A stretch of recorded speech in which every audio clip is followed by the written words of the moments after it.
NCD Regional first to begin counting ahead of 3 other electorates. Enga and Western Highlands last to go to polls tomorrow. And Commissioner says disputes on polls inevitable.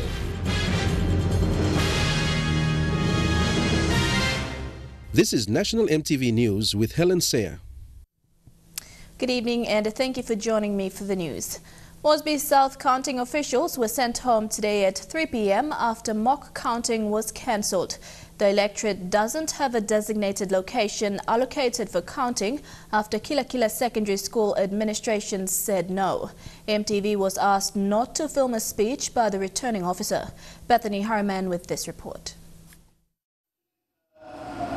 The Moresby South mock counting at the Kila Secondary School was cancelled today. The Electoral Commission says ballot papers ran out at the Rita Flynn courts.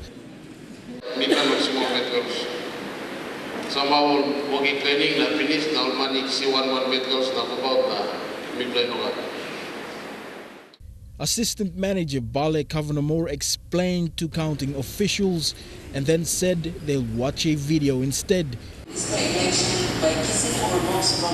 There were counting delays again before authorities came out telling the counting officials that the secondary school's administration has asked for the counting venue to be moved.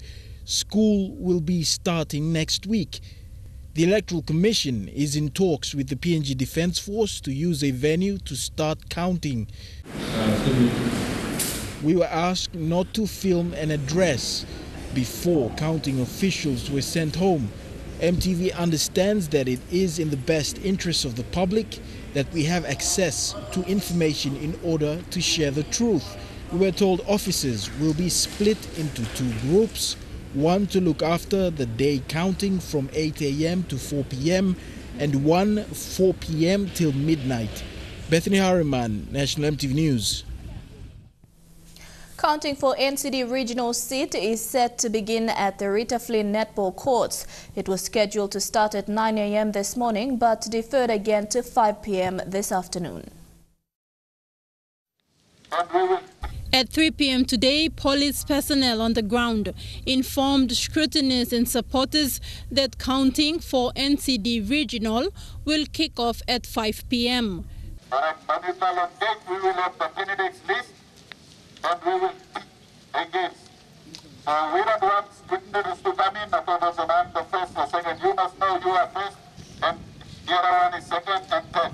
The news came as a relief for many, especially those who have been waiting since Tuesday this week.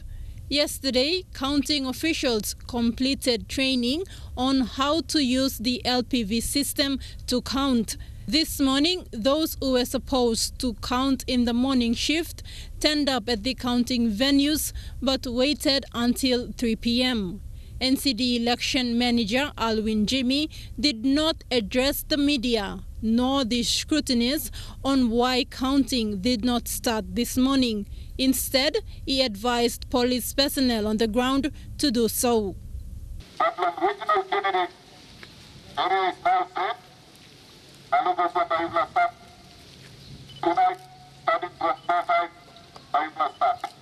Thekla Gunga, National EMTV News. Counting for Moresby Northeast is expected to begin tomorrow, allowing the returning officer to sort out allowances for polling officials. Returning officer Thomas Rango said this while responding to concerns raised by scrutineers and candidates over the delay in counting. Eric Harupma with this report. Moresby Northeast returning officer Thomas Rango explained that they are working hard to get the listing into the system. The listing contains account details of those polling officials who were on reserve list recruited to conduct polling last Friday during the absence of other officials. So we are really working hard on trying to get a listing into the system, listing that contains the account details and especially the account details. There's some polling officers, we got them to run their polling on Tuesday, and it was deferred and we got them into polling on Friday. Some of them did not turn up, so we had to slot in some people on the reserve list. Rango said many of them have no account details, which has added to the delay. They confirmed with the officers in charge at the Electoral Commission to put the listing in place for these polling officials to get their pay before close of business today. So these are the ones we find a bit of a problem trying to obtain their account details. Some of them have no account details. So now we got every detail in place, and I physically went to the headquarters, HR person in charge, and put in the listing in place. And anytime from now, I think all the polling officers should be able to get their pay. Counting for Mosby Northeast is expected to begin tomorrow afternoon. Mr. Rango said it would take 10 days for counting. He assured scrutineers and candidates to be patient as all the ballot boxes are locked and will be open for counting tomorrow. Tomorrow morning, we scheduled for a training, and by after lunch, we should be able to, go ahead with the counting. Eric Arupma, National EMTV News. Election manager for the Central Province, Kila Igaba, said counting for the Central Province will begin on Monday, July 10th. Mr. Igaba said counting for the Abao district will be done at the Kupiano Council office. Counting for the Rigo open seat will be conducted at the Kwikila Secondary School's Minor Hall, and for Goilala, counting will be held at the Gordon's Police Barracks. In the meantime, a venue is yet to be confirmed for counting for the Central Regional seat. You're at National EMTV News. More election updates from Enga, Western Highlands and Madang when we come back. Stay with us.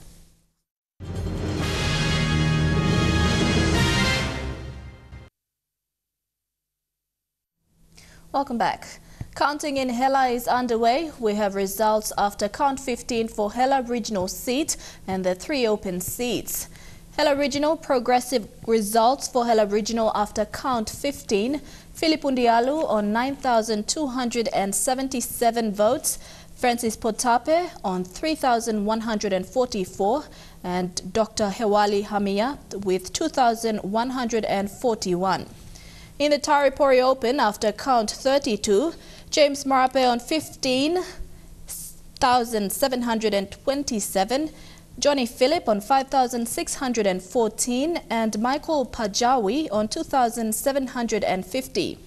Korba Lake Kopiago Open after count 11, Andrew Andapi on 3,168 votes, while Agobe with 2,411, Matthias Manga with 2,092 votes.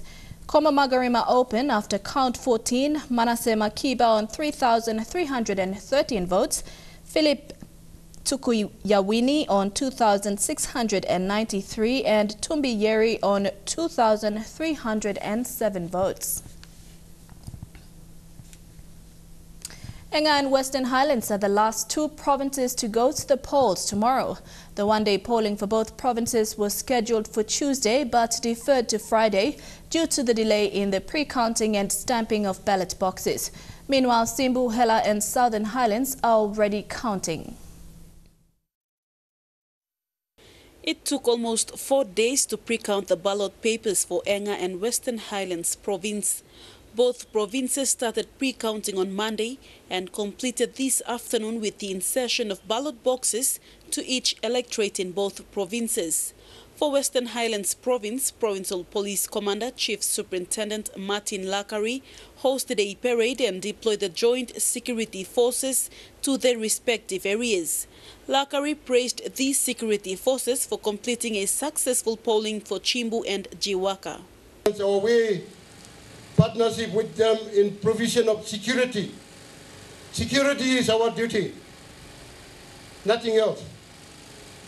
That means I do not want any security personnel to go and stand at the polling place, try to all the pens and papers, try to all ballot papers, ballot boxes. It's not your duty.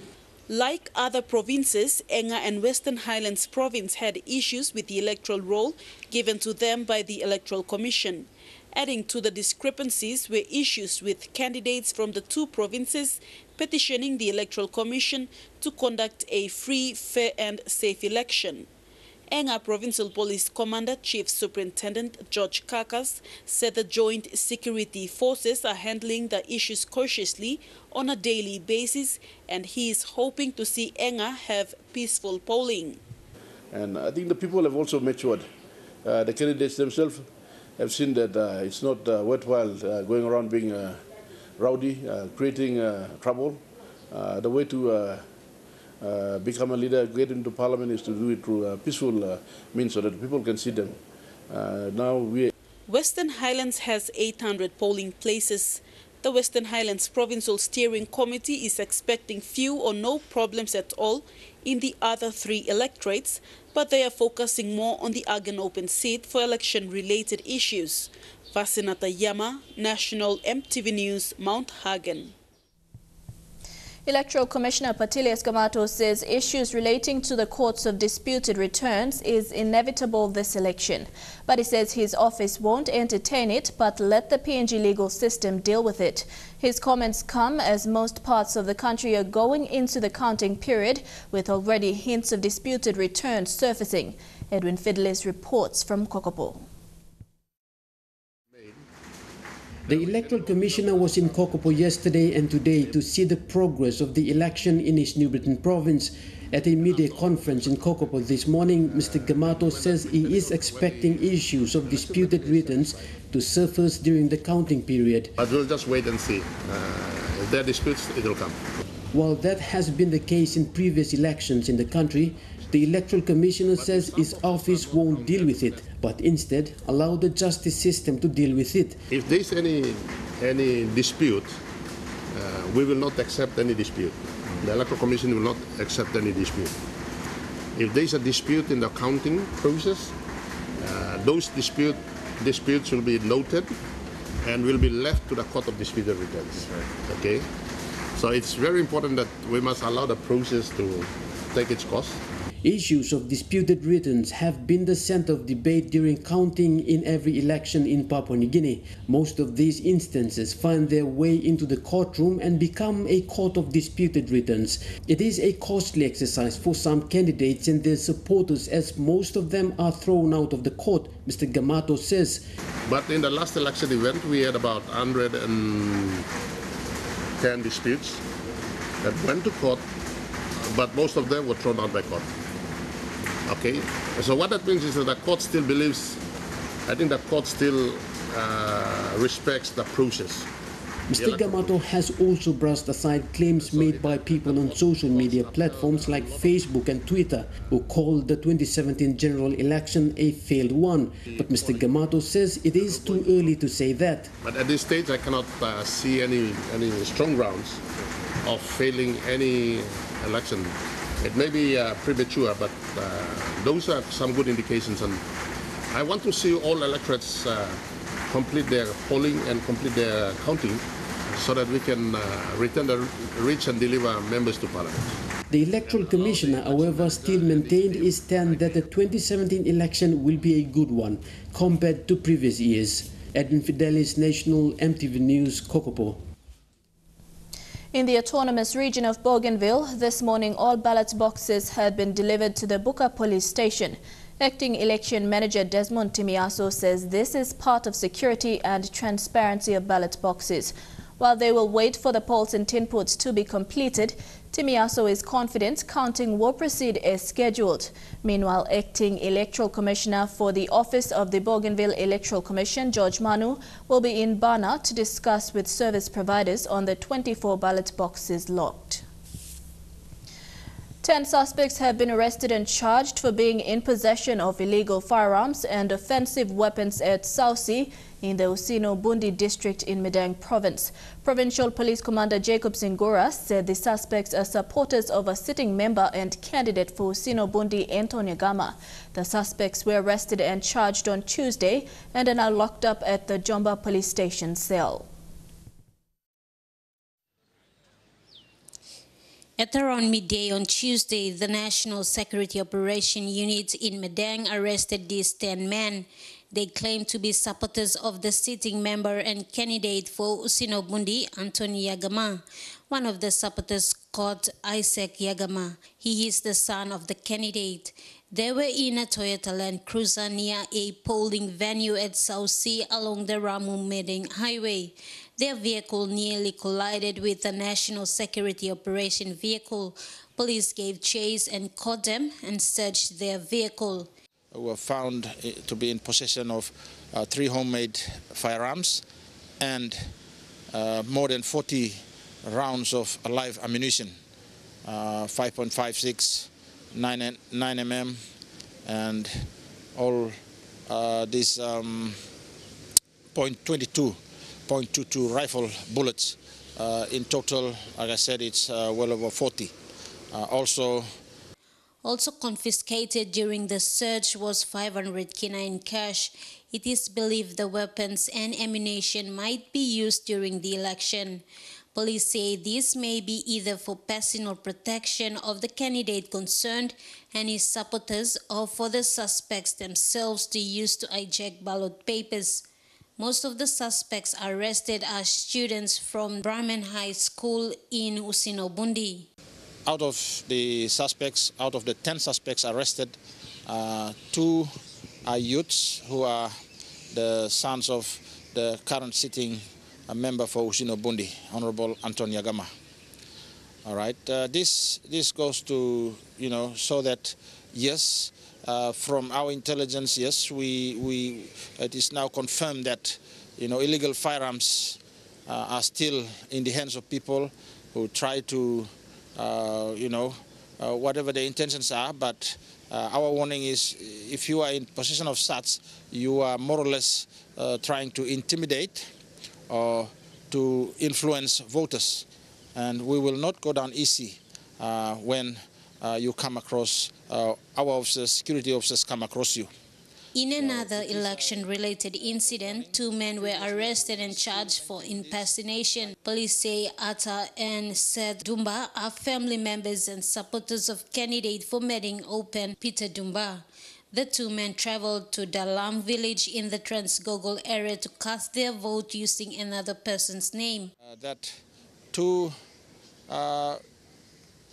alleged voters to be went in from town, Medang town, into that rural LLG, trying to vote using the people's names in that ward area.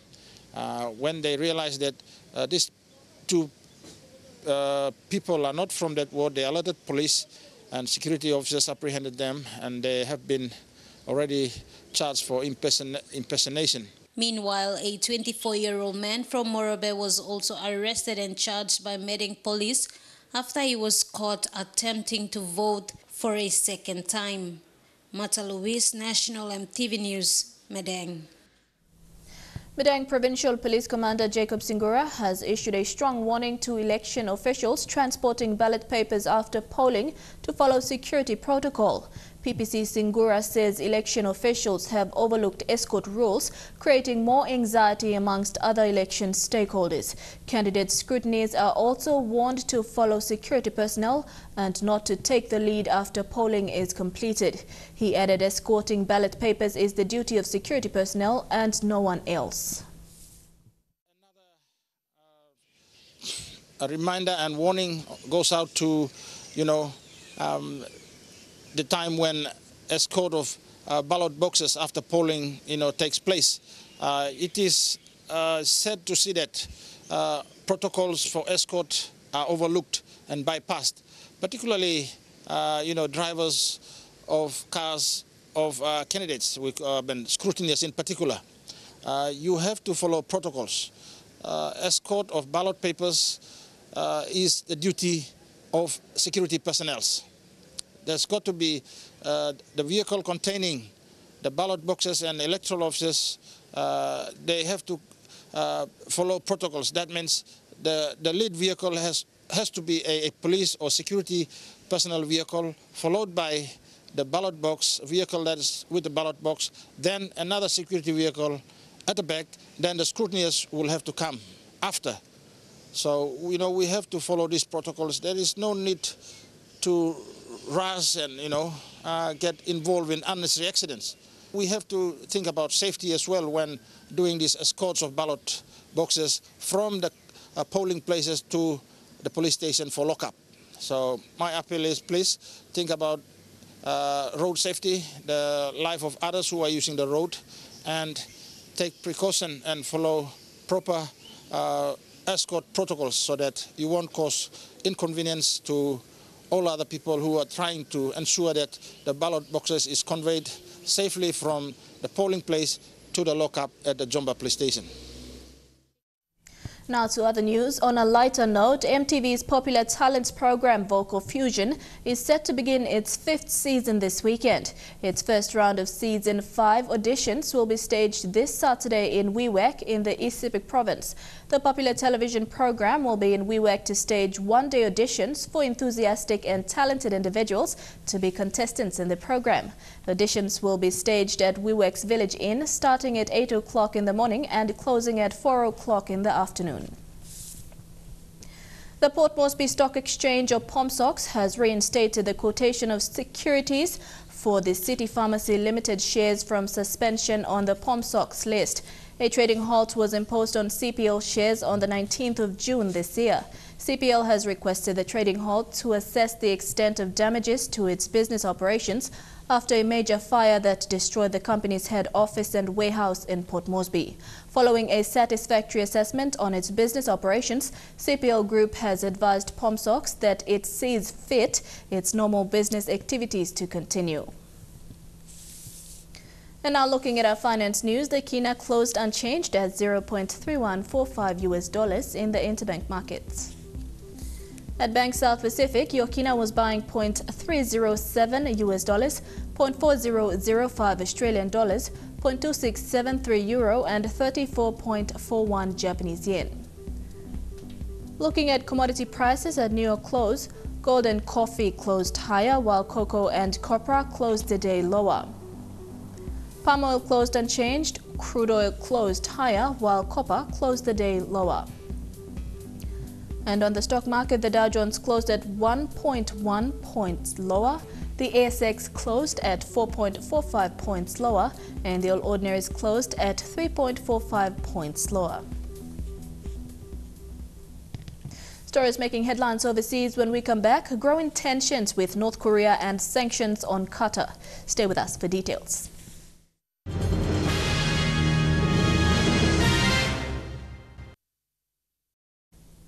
Welcome back to the news. MTV News would like to apologize to Mose Kopioto following a news story alleging him of misusing more than 600,000 kina.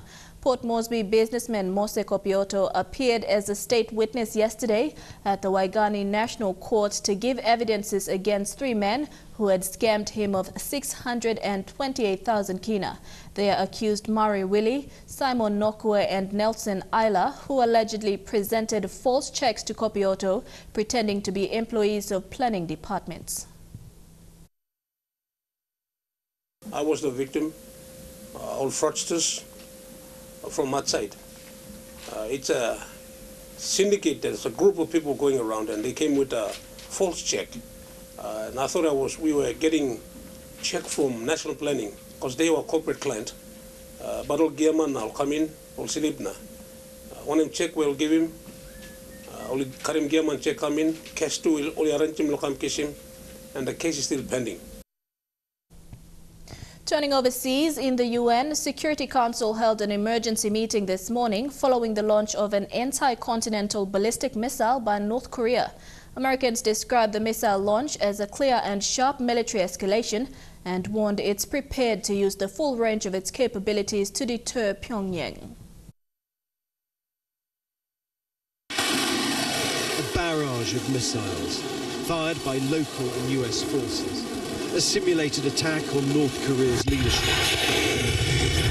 A show of force and retaliation backed up tonight by hard words at the United Nations Security Council. Their illegal missile launch was not only dangerous, but reckless and irresponsible.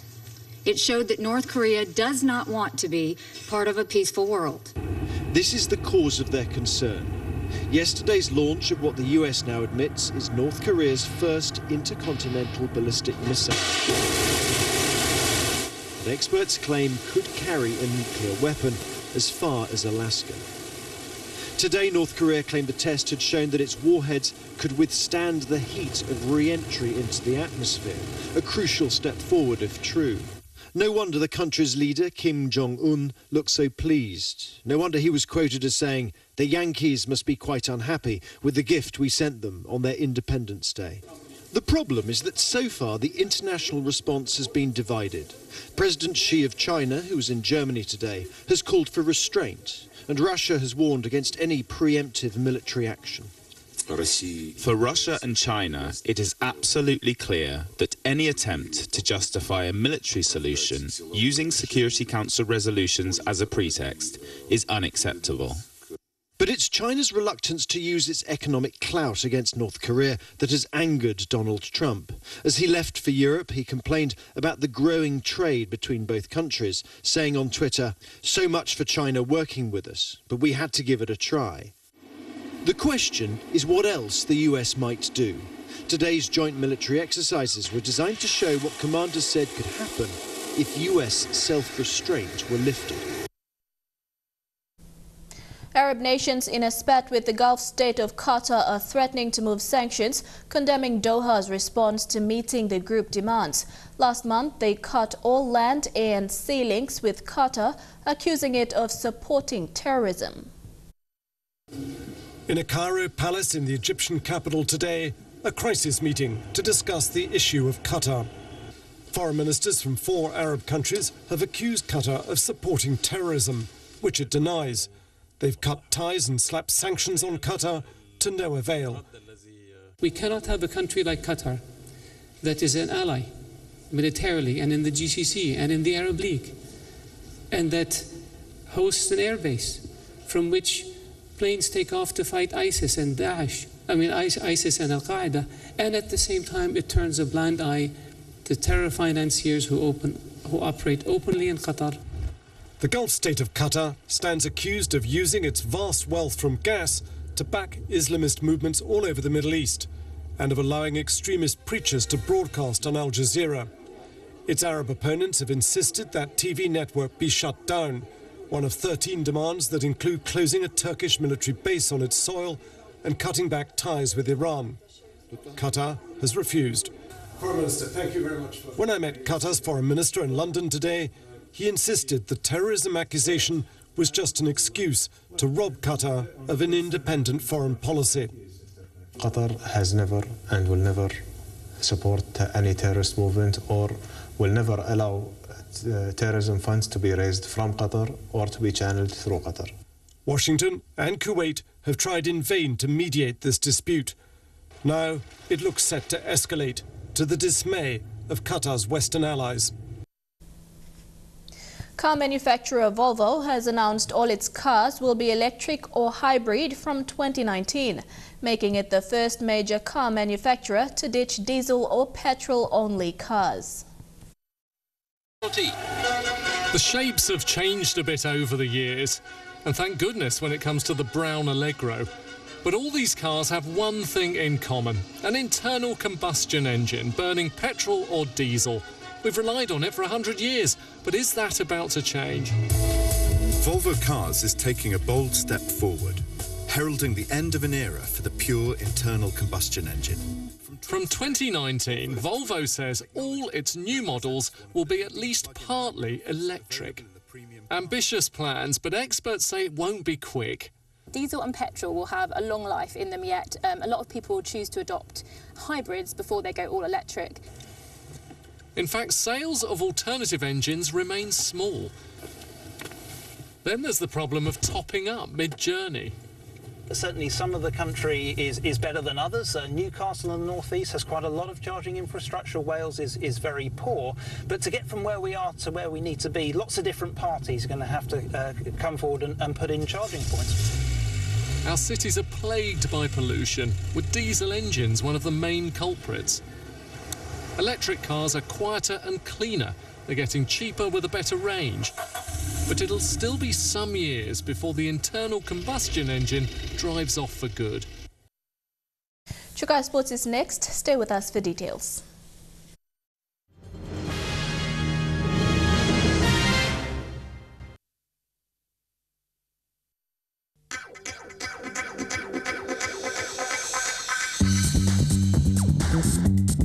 Trukai Sports.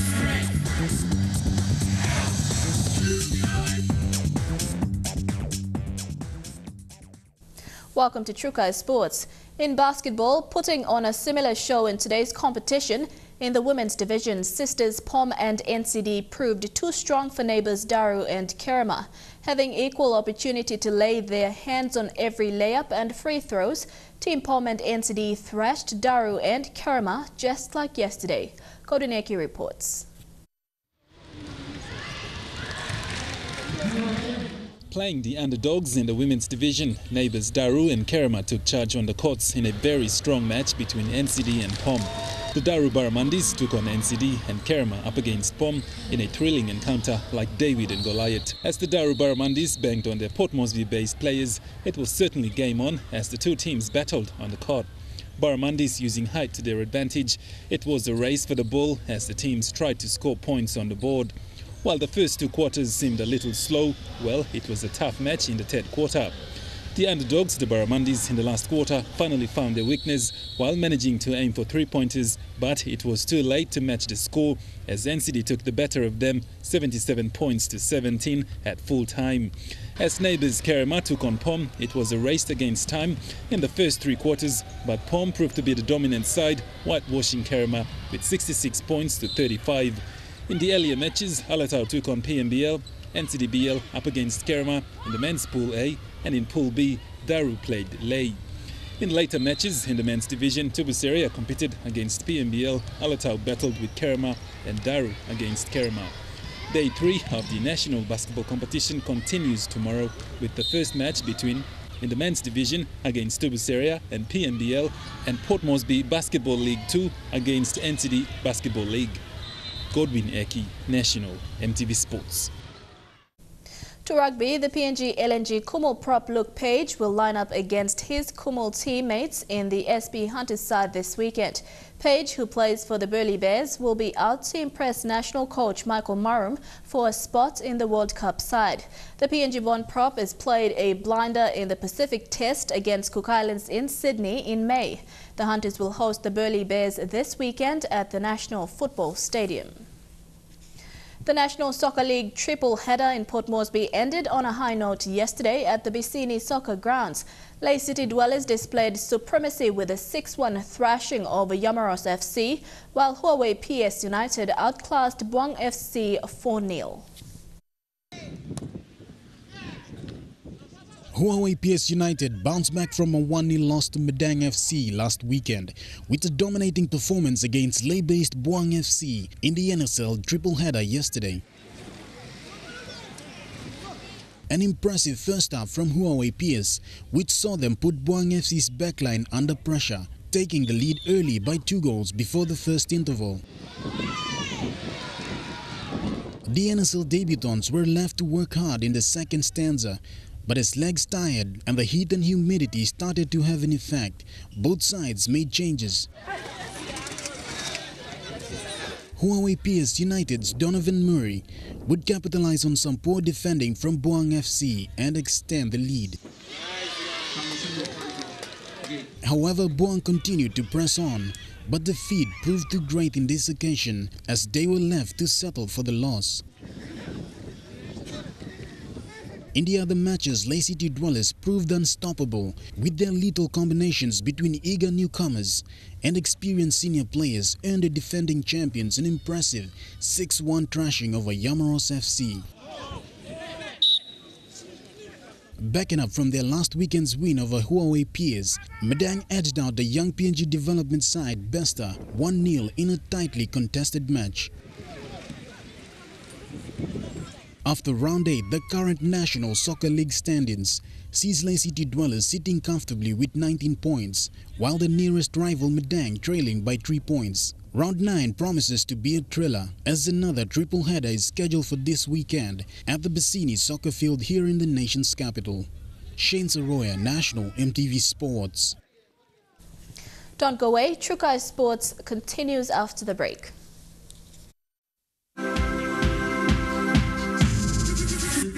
Trukai Sports. Welcome back to Trukai Sports.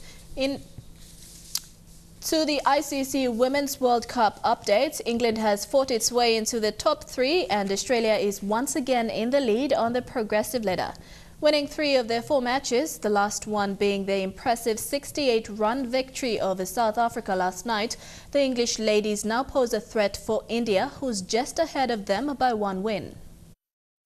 This World Cup will see 300 runs chased down by It was the combination of batswomen Tasmin Beaumont and Sarah Taylor that led England to a win. Their record 275-run second wicket partnership brought home the impressive 68-run victory over South Africa in a high-scoring match yesterday.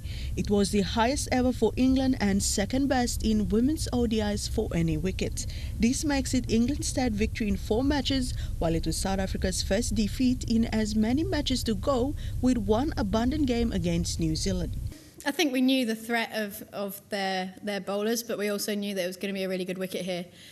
We just had to kind of absorb that first few overs off their bowlers.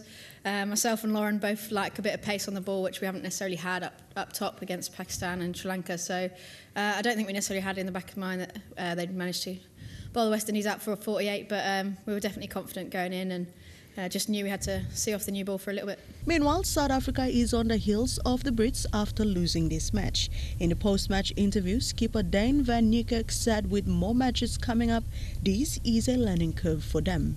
I just think we didn't adapt in the first innings, the bowlers. We kind of hoped it would have helped our seam attack, but it didn't. And yeah, I think we just bowled too many 4 balls. We both sides of the wickets. It was a bit of a shambles, to be honest.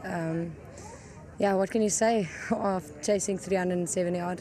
Dina Rose Raiko, National, EMTV Sports. Barcelona superstar Lionel Messi will sign a new 4-year deal with the club, keeping him with the Spanish Giants until 2021. 5 times a Ballon d'Or winner, the forward was entering the final 12 months of his current deal before the new one was agreed.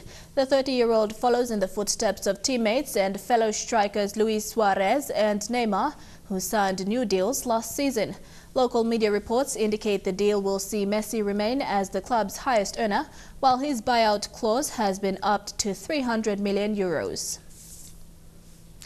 In NRL, the first match of round 18 tonight will see the Rabbitohs go up against the Roosters. Despite sitting 4th on the points ladder, the Roosters will have to play twice as hard in order to win, with loss of halfback Mitchell Pearce, prop Dylan Napa and winger Blake Ferguson to origin duty. Even Boyd Cordner has also been called up for Blues duties after missing 2 games due to a calf strain. And after their monstrous win over the Panthers last week, the Rabbitohs are expected to bring some of that energy into tonight's match. Rabbitohs coach Michael Maguire has left the lineup unchanged, believing this to be the team that will score them 1 more win. And that ends Trukai Sports. The weather details when we come back. Trukai Sports.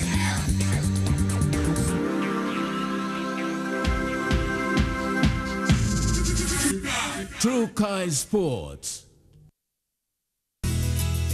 The weather details are proudly brought to you by Dulux Weather Shield. Worth doing with Dulux.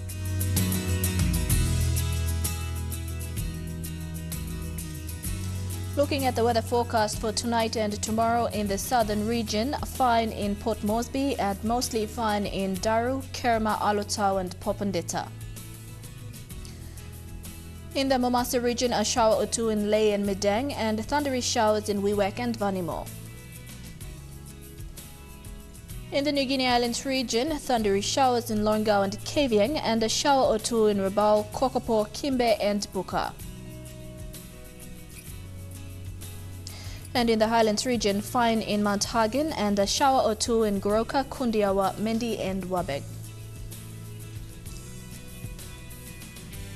Forecast for small ships for the next 24 hours. Strong wind warning current for all coastal waters of southern PNG Indonesian border through Torres Strait and Daru to Kiwai Island to Kerma, Yule Island to Hood Point to all Milne Bay and its islands, including Samarai Island to Cape Vogel to Finschhafen through Vitia Strait, Dampier Strait, including Siasi Islands to Long Island and West New Britain.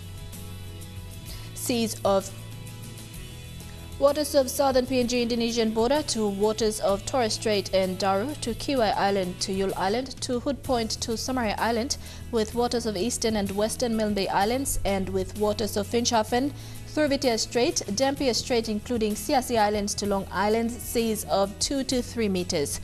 Waters of Samarai Island to Cape Bogle to Finschhafen, seas of 1.5 to 2.5 meters. Waters of Long Island to Medang, to Bogia to Wewak, to Aitape to Vanimo and northern PNG Indonesian border, and with waters of New Ireland to East New Britain and Bougainville, seas of 0.5 to 1.5 meters. Waters of Long Island to Medang, to Bogia to Wewak, to Aitape to Vanimo and northern PNG Indonesian border, and with waters of New Ireland to East New Britain and Bougainville, seas of 0.5 to 1.5 meters. Waters of Manus and its western group of islands, seas of 1.5 to 2 meters, and waters of West New Britain, seas of 2.5 to 3 meters.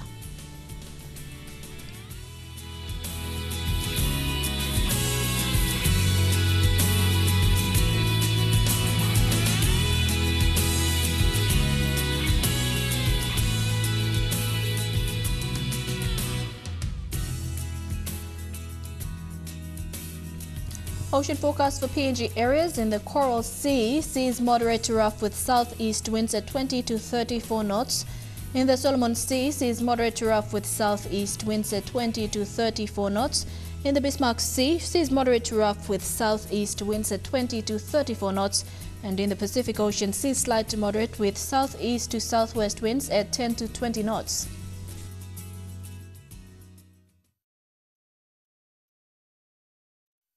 The weather details are proudly brought to you by Dulux Weather Shield, with doing with Dulux. And that's been the news, sports and weather for Thursday, the 6th of July. Join Neville Choi and Titi Gabi for your vote 2017 after the news. From all of us here at EMTV, pleasant viewing. Good night.